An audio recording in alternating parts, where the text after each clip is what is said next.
Hey folks, it's Dylan here from EatWild. I'm just doing a quick video on comparing the Cimarron Seek Outside tent to their new Twilight series tent, both of which has some similar characteristics, but both offer a little bit of a configuration as to how you use the space. Let's start with having a quick look at the Cimarron, the ideal size for 2 people and a stove, approximately 7 feet wide of usable space.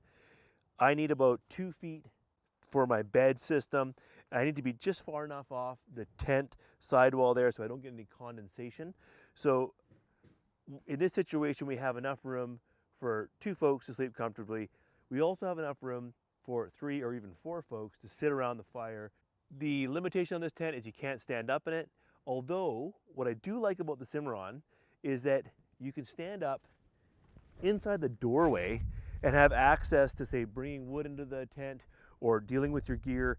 So I like having that zip open here that offers a little bit more access to the tent. Okay, let's go check out the Twilight.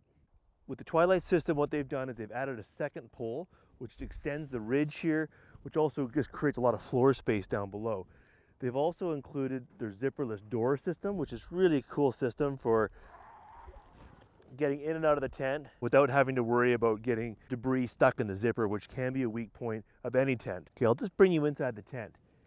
So you can see kind of a similar vibe to the Cimarron with the single pole in the middle.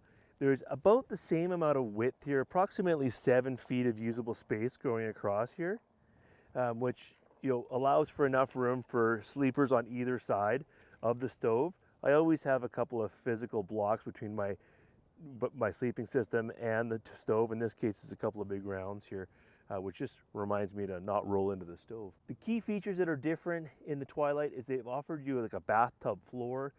That'll help reduce any drafting coming from underneath the tent. And it also offers this liner that comes about a quarter of the way up the tent, but it's actually a fairly functional amount of height because it will protect your sleeping system from any condensation that works its way down the inside of the tent. I really like that. There's a lot of room here for gear out front.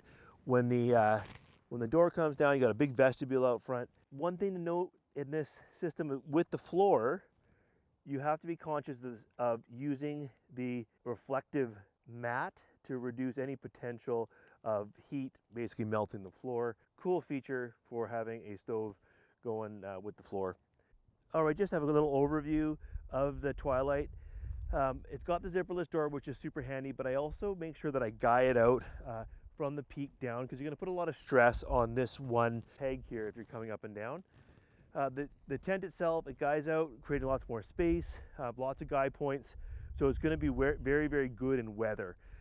Comparatively, the real benefit of the Cimarron, it is that traditional TP design, which is very resilient in the wind, although it has fewer guy out points. There's only 3 main guy out points on the Cimarron, but in my experience, that's what I've needed for the majority of the events that I've been in this tent with. So still love this tent. If I had to choose between the two, I love the extra square footage of the Twilight, but I like the simplicity of the setup of the Cimarron. It offers me exactly what I need: sleeping systems for 2 people, as well as a stove.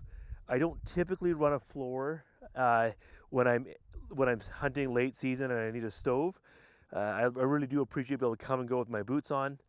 Having said that, with the Twilight system, I had that up in mule deer country, a really awesome hunt, kept nice and warm and cozy, and we had lots of room to hang out after the sun went down, and we could play cards, cook, and all those types of things as well. So we did appreciate the extra square footage. So both tents offer some great opportunities, and if I had to choose between the two, I think I'd be stuck. Anyways, I hope this is helpful for helping you make a decision for your next Seek Outside TP tent that you can backpack.